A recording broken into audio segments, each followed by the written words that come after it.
Allison, an uptick in unemployment is leading to accusations from both sides of the political aisle about who's to blame for the sluggish rate of economic recovery. So, are we lagging behind where we should be post-2008?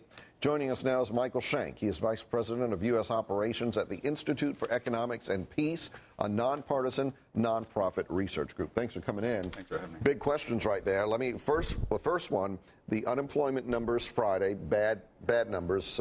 Everyone knows that. Is that likely a hiccup, or is that some indication that things are slowing down or not where we thought they were in terms of a recovery? Bernanke has already warned that we might have a second recession, so we should be prepared for that. But here's the problem with the obsession of those numbers.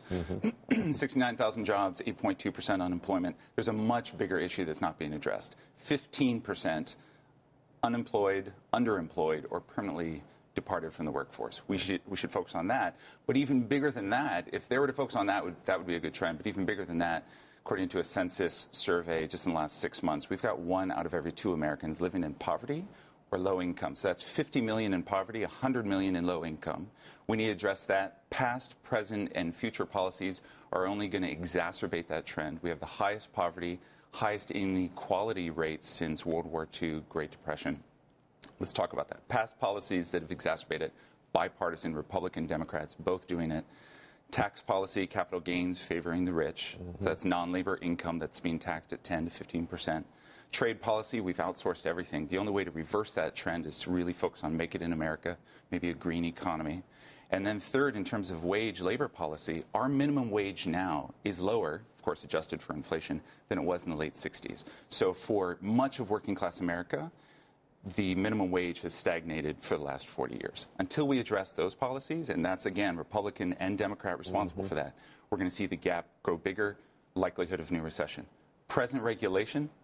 I just want to point out, your group is a nonpartisan group, but everything that you're saying now, very near and dear to your heart and your group's heart, which is the need to address these things on a more macro scale. That's right. But let me ask you this.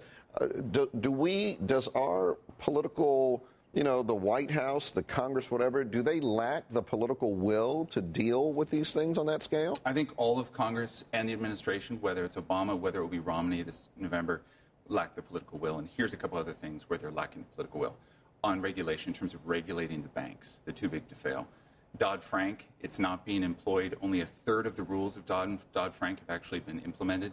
Consumer Financial Protection Bureau, very weak. Congress tried to kind of demasculate it, undermine its power. Volcker rule not in place like it should be, which is why we saw J.P. Morgan losing $2 billion. We need those rules in place to regulate the financial industry. But also in the housing crisis, you're seeing the banks returning to subprime. You're seeing them foreclosing at a faster rate. They got slapped on the wrist with $25 billion. That's not sufficient. Going forward, you're seeing Romney. You're also seeing Scott Walker in Wisconsin call for austerity budgets. The problem with austerity budgets, it cuts at the very programs that will likely increase the violence in that state. So Ohio, Wisconsin, Florida, all states that have pushed for austerity in the last couple of years, those are states that in our U.S. Peace Index, where we rank states by their level of peacefulness or conversely by their level of violence, you see a correlation. More peaceful states have higher education, higher health insurance, lower poverty, lower inequality, better access to basic services, higher labor participation rate. So it may be a short-sighted solution. Right. But some of these politicians feel like, well, we got to do something. We can't just keep spending and spending and spending. Without question. The cuts are in the wrong place, though, because if they cut education and health, it increases the likelihood that they'll have more violence in the state, and then that violence will cost. Homicide costs, violent crime costs, incarceration costs. Where they should cut, tax loopholes for corporations. GE, Pepco had negative tax rates in the 40 to 50% in the last year, so they paid nothing come tax time, and actually they got returns. Certainly in some other areas like defense spending, we could cut down too. So without question, we need to cut. They're just cutting in the wrong ways. All right, Michael Shank, we could go on with this discussion for a lot longer. We'll have to have you back to talk about it a little bit more. Thanks very much for coming in. Thanks, Tony. Michael Shank with the Institute for Economics and Peace.